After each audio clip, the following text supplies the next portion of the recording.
He's definitely brutal. He's always savage. And you're definitely getting wrecked.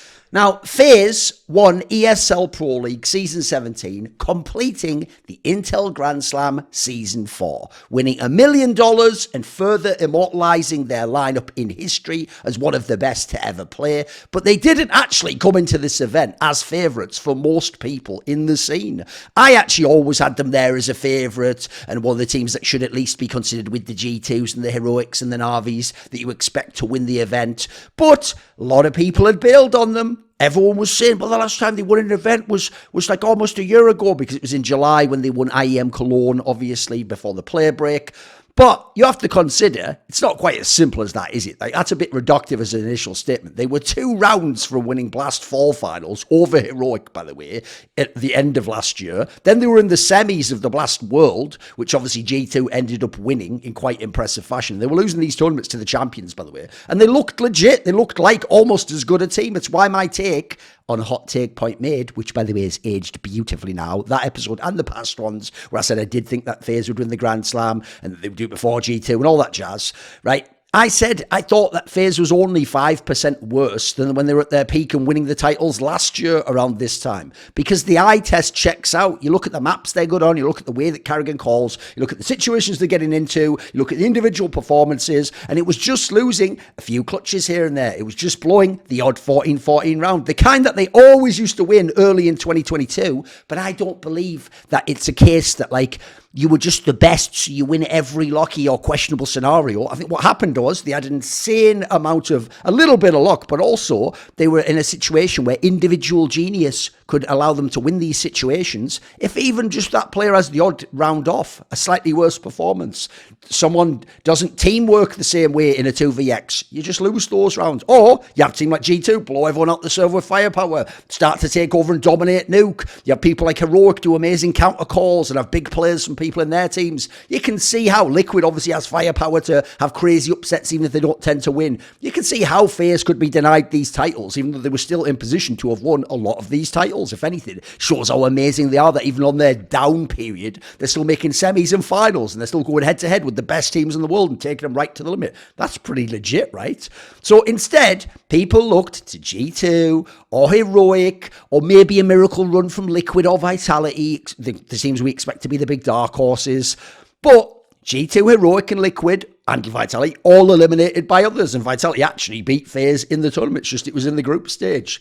So I will say, a legit knock someone could make against FaZe's win is they didn't actually beat any of the other big contenders of the period. Like Dark, at this point, because of where they finished a lot of the other lands and their actual world ranking. Look, Cloud9's a very dangerous team. They certainly should probably be at worst a dark horse, but they're not a true contender. They're not like the biggest team in the world. Yeah, they played great Counter-Strike here to get to this point, and obviously were able to beat the likes of G2, but they didn't show it in the final. They weren't as good in the final. Well, you look at FaZe's run. They beat Rooster. Who cares? They beat Nip. Could be good, but hasn't really shown it so far. And they lost to Vitality in the group stage decider, but that meant that you both go to the playoffs. FaZe just goes earlier. Even that, by the way, is classic FaZe if you know FaZe last year, because minus IEM Cologne, the tournament that they won at the end of their run winning championships, every other event they attended in the group stage at some point, they would lose to another contender. That might be in a BO1 if it's the major. It was a best of 3 if it was the other tournaments, but then they would come back and they would win the tournament anyway. So that's actually the way FaZe tends to win. So then what happened was they were able to go into the playoffs where they beat Furia 2-0. It's actually amazing Furia was even there at that point. They beat Force 2-1, which was close. Force played great and Force had an amazing run. They were very hot at this tournament. Cinderella run of the year so far. Na'Vi was 2-1.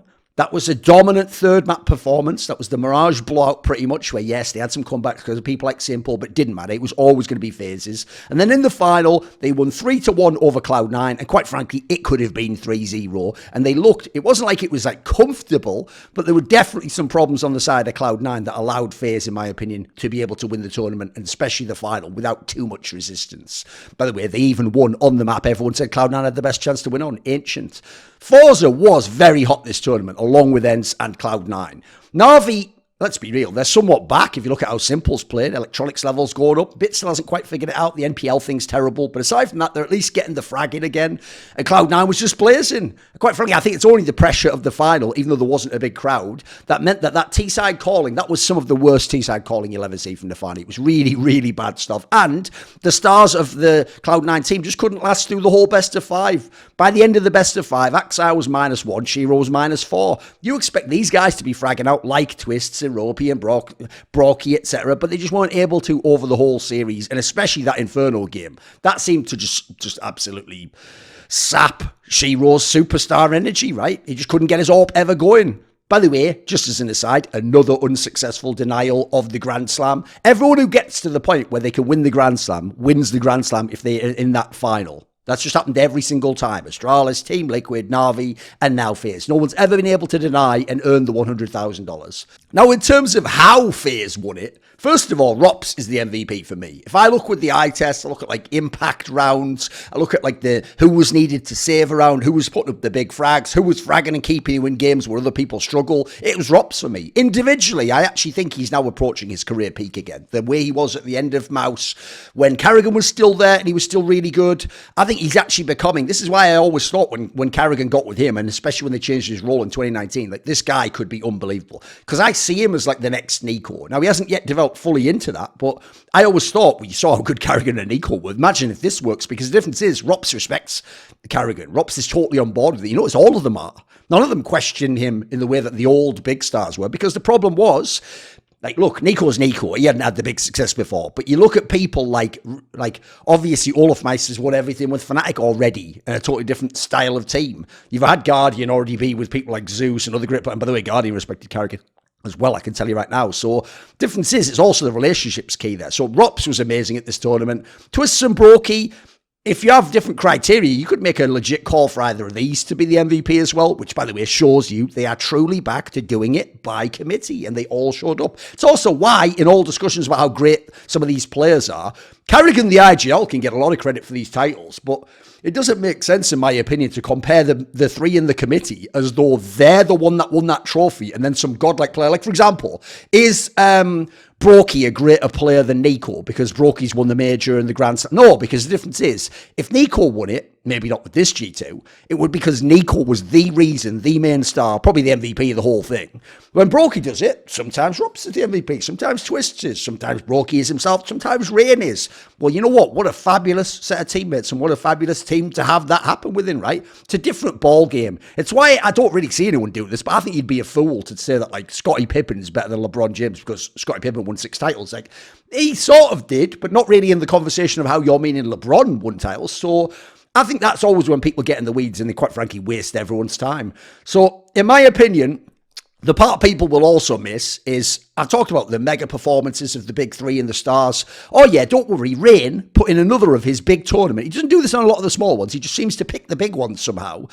An OP, super OP, I'm your 4th best player performance where he gets a 1.12 rating. In my opinion, the only people who match him in that role in the modern era is JKS on G2, when he frags out, I mean, he was the MVP of Katowice, and Perfecto on Na'Vi. I mean, even now, but at the moment, the joke is now he's the 2nd or 3rd best player. But back when they had Electronic, Bit and Simple all fragging out, then Perfecto was just too much at the 4th best position. He was going to give you too much production, win too many rounds, and just going to put you over the top. So it's no wonder when they were on their game here, yeah, they won the whole tournament and they got the Grand Slam. You look at their map pool, it's fantastic again. In 2023, they have a positive win rate on 5 maps. Nuke, Mirage, Inferno, Overpass, Ancient, and they're 1-1 on Anubis, which is the map in theory people should be trying to pick into them, right? Obviously, the 7th map is Vertigo, which is a perma anyway, but they still float it versus the other teams that have the perma of Vertigo, so they're even doing all the veto correctly. You go look at their map records. They haven't lost on Inferno. They're still the best team in the world on that map. And by the way, they're one of the best of all time on that map.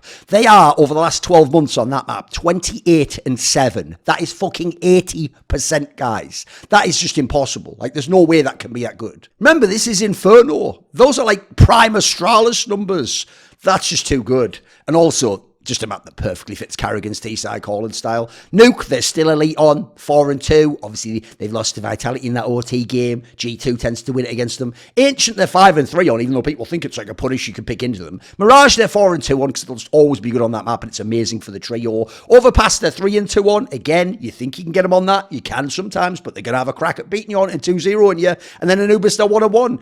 Quite frankly, Karrigan is still the best in-game leader in the world. He has been now for all of last year, all of this year. You could maybe even say, I'd even say maybe at the end of the year before that, who knows? You'd have to go and look, right? The Cologne run was certainly epic. I don't think he quite had the right teammates elsewhere. I remember he had Olof instead of Rops. People forget that. It was instead of Rops.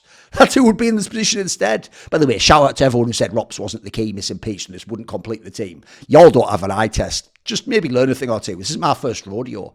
Now, winning the Grand Slam is enormous because they are the 4th team to ever complete the Grand Slam. Astralis in their prime won in 2018. Team Liquid with their best ever lineup in their almost era in 2019. Na'Vi, when we got back to LAN, dominated in 2021, but people forget 3 of the 4 events were online events. So that one's the most fugazi and almost should be just discounted from this list, quite frankly. I mean, EPL, this one's a bit bullshit in the sense it's a small LAN without a big crowd. Okay, at least it's a LAN though, mate. It's not some online tournament. So I think that the Na'Vi one's mad sus. Then FaZe now wins it to end CSGO. Okay, that's awesome. Helps make this particular lineup even more historically great. Only the Astralis and Na'Vi lineups, in terms of the 5-man lineup, were actually able to win a major as well. And technically, Flamey was one of the titles originally at one point, but then I don't know how that counted because they had to count the... I guess you didn't have to count Katowice by the end. Anyway, you get how that works. That one was a little bit sus because I think he counted for the first title or something, so maybe that does scuff the 5-man lineup, but it's still close enough. And this team has now completed, which people haven't been paying attention to because you're still on that narrative about Karrigan being a choker and a loser. Oh, don't bother noticing, by the way, that he's just completed the Prestige Accomplishments Trophy Cabinet. He has a major, a Grand Slam, Katowice title, and Cologne title. By the way, only Na'Vi also did all those things. Astralis never won a Cologne event ever.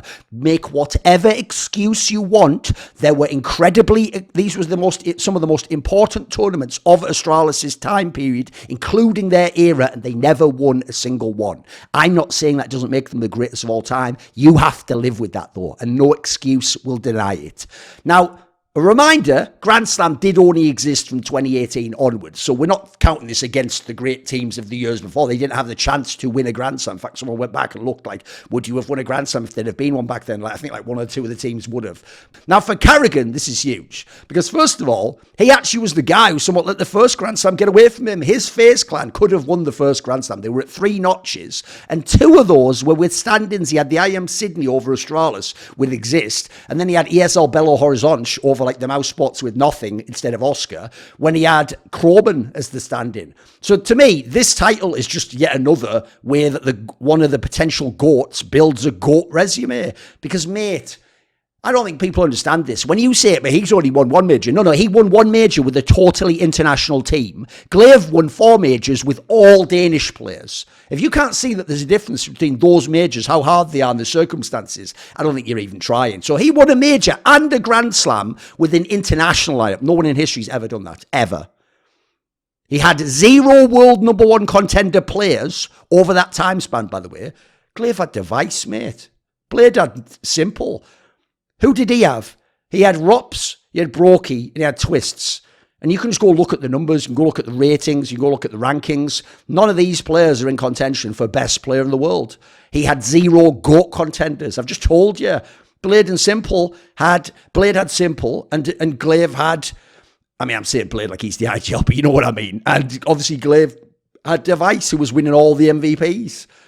This is 8 years of contending for the top spot in CSGO. Anyone who thinks that he had more chances and at the end he just won. No, Glaive had loads of chances too. What are you talking about? Why is Glaive just being chilling? By that logic, by the way, what's this thing of but you win and then you don't do anything? No, that's losers do that. I made that point in that message years ago. Great players keep going. They keep reinventing themselves, keep coming back, keep trying to win. So, no, that excuse doesn't work. You don't say, if you just kept playing and competing for all those years, showing you're excellent, you just didn't win the trophy. And at the end, after all the evolution and change and all the new people and the level rising, at the end, when you win at the end, yours is less meaningful than somebody who just won really early and then did fuck all after. No, it's the other way around, moron. It's the other way around. It's way harder to do it the way Karrigan did. To stay on top all those years battling for the top and then get to the very top at the end. There's no excuse you can have against him, mate. So the point is, he's had all those years of reinventing, revising his play, his style, how he works with teammates. I've always thought, I'll just say it straight up, if we're talking about just who is the best at the role, not accomplishments, not what they did with like how many titles they won, not like where they were ranked by people. You just look at who plays the position best. In the same way as I think the best quarterback ever in the NFL is Peyton Manning by how he plays the position. I think Karrigan is the best in-game leader ever. These are the two guys that you could just give any group of players and they'd make it work. And they'd not only make it work, they'd probably be pretty good, as Karrigan showed with Maus. Like, I think it's just been shown right there. I mean, remember, as I said, he chucked out Olaf, put in Rops, and they became the best team in the world. The best team in the world. Before that, they were like, what, the 8th best team in the world? This guy is just unbelievable. I mean, look what he's done to people like Twistzz and the renaissance of his career. If you took you until now to go, yeah, actually, Karrigan is an all-time great and GOAT contender, then you don't know that he's an all-time great and GOAT contender. You just saw a trophy get lifted and your brain goes, now I will say it. Because you apparently weren't watching. You don't have the cognitive skills to understand what he was doing. You don't have the eye test to see what he was doing all those years. I don't need him to lift the trophy to know that. I've seen him play his whole career. This just essentially means for idiots it cements and confirms it. It was always the case for me. That's why I've doubled down all those years. You're like, yeah, did choke and lose it? Well, how'd it work out now? How's my choking now, dickhead? How's my loser now, dickhead? Where's your cologne now, dickhead? Where's your international lineup now, dickhead? Where's your major and Grand Slam without a world #1 contender or GOAT contender? Dickhead. Exactly. By the way, I hope that also highlights how insane Team Liquid's Grand Slam was. That's why, actually, I always have to give some level of credit to Adren, even though I don't know what he did. I don't think he can do nothing and win the title like that. For Rops, I think this is enormous. CSGO's almost over, and he's able to add more championships, more decoration before we go to CS2, where he's got a chance to be one of the best players or the best player ever. I think this is cool for me, because last year, I thought he somewhat Bing chilled, and they won those titles, and he was sort of like the insurance policy they didn't always have to invoke. The issue for all FaZe stars is none of them are going to look as sick as a simple hard carry performance. They're not even, let's be real, as consistently like you stand up from the pack as Devices were when he was in Astralis. Don't let anyone convince you otherwise. Go look at the numbers, go look at the games. He was the best player, most tournaments, tournament in, tournament out, and won the MVPs, rightfully so. I think the best thing he ever did, Rops, was say, even though I could get more money elsewhere, I could get the same money or slightly more here at Maus, I'm just going to go to this team with Karrigan, because if I play with Karrigan, that's how I'm going to win. So he got back to Karrigan, and unlike Nico, this guy gets it, and so he gets to get all the championships. Fucking awesome. Great lesson for stars out there. Then you look at Twistzz. He's able to realise some of that incredible potential he always had. I think I said back in 2017 something like he is the best mechanical NA player ever. And this was before they won all the championships. It's just obvious. He's in probably the prime of his career if you look at his career overall and the level now. I just think the problem is this whole thing of like, well, that makes him instantly the GOAT and there's no discussion. It's just clear you're a moron if you say that. No, you're the moron. You're the one who was unclear. You're the one who hasn't made any case. I think it's appalling when people do that. Because again, was he the one who won all those other tournaments? Go watch the episode I did with Mauisnake. I make a pretty good case against it. I actually point out where factually it's not true sometimes. This is not as bad though as when Stewie won the Grand Slam. People are like, well, a major in the Grand Slam, he is the greatest NA player of all time. No, the most decorated. The most decorated. Like, is Ron Harper a greater player in basketball than fucking Karl Malone? Of course he isn't, but he's way more decorated. Like, what conversation are we having here? So yeah, as I say, me and Maui went into the weeds on that one. I think it's a pretty great discussion. It wasn't even a debate, it was a discussion about all the points around the players. If it's well received, maybe we'll do a future one for certain of the matchups of greats that you might want to have. Now, for Brokey, his resume is just insane now. I didn't see this coming. I could see he was a good player. He was someone with potential, but especially as an AWPer, he's not a traditional AWPer, so you thought, well, never going to be able to make success because normally if they build around an AWPer, they don't have to build around Brokey. That's the crazy thing. Now, remember, this guy used to play with Nico. Imagine saying in 2019, by the way, when CSGO ends, one of these players, Brokey or Nico, has like a Grand Slam, major, won loads of tournaments, team of the year, like top rate, wins MVP at big, like you'd say it's Nico. It's like, well, you're actually wrong. It was Brokey. All right, well, in that case, then Brokey must have become a better player than Nico. No, he didn't. Actually, yeah, Nico was the better player.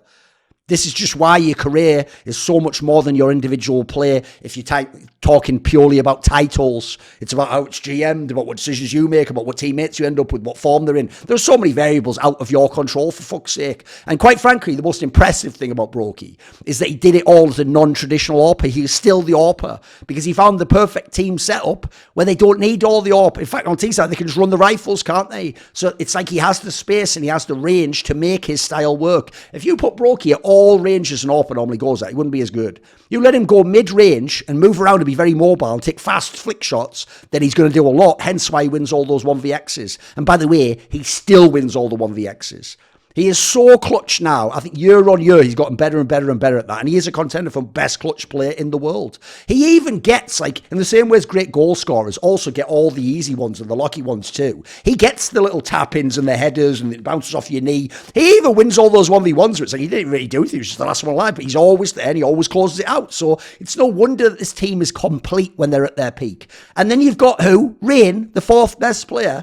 This guy's a soldier who got rewarded with all the spoils at the end of his career. That's so satisfying a narrative. He is way too good for his age, his role, and his experience level. This guy, like, the joke is, there are times in games he's contending for MVP, and sometimes in tournaments he can even do it, which shouldn't be possible from the position he's in and with the people he's playing with. And then I'll just mention him because no one does. If you look at Robban, here's where I'll give Robban some credit. They were able again to close out key maps and to be able to come back into certain match scenarios and overcome first halves or weird starts from the other team. I think this guy just does an excellent job smoothing out all the wrinkles, keeping everyone on track, keeping everyone with the same goal. Whatever he does, it works, doesn't it? So FaZe is one of the best lineups to ever play CS. They're one of the most exciting and entertaining. I think the most exciting and entertaining since Fnatic 2015. Yeah, there are less titles and opportunities in this era, but that's actually why it's more impressive that they've won so many and won the Major and the Grand Slam and all the big titles. It actually makes it way more impressive. I think this run's mega underrated. People are acting like this is the circuit where you play 30 LANs and then they just happen to win like 5 or 6 titles. No, this is like where you play like 12 LANs and they win 5 or 6. That's bonkers. That's insane, guys. So yeah, mad props. Now, I think winning this tournament, I already had them as a contender at all these tournaments anyway, but it absolutely puts them back in contention for #1 spot in the world. They are a real contender to win the major and go back to back, which would be a big deal because it's the last one of CSGO and a chance for this lineup to finish the game on 2 majors. That would be big. The only other lineups that were identical that won multiple majors was Fnatic, Astralis, and SK. Envy changed players in the middle, obviously. The Beatles said they get by with a little help from their friends, but I get by with a little help from my Patreon community, and this video was kindly supported by Matt Pugnatio Rajcula, Ahmed Hadjou, Bot Pounder 420, Thorin, Animosity, Tobias Bernasconi, Jensen Goh, Tosh, and a special thanks always goes out to my main man Jerky's Minion. Would you like to ask me a question in my monthly video AMA? Do you want teasers to find out who are the upcoming guests? Maybe you want to take part in one of those lengthy but intense esports discussions I have with my donators, or maybe you want to suggest a guest or a topic that I could cover. Well, if any of those tickle your fancy, put your money where your mouth is and join the Skrilluminati today, where in the description box below there is a Patreon link.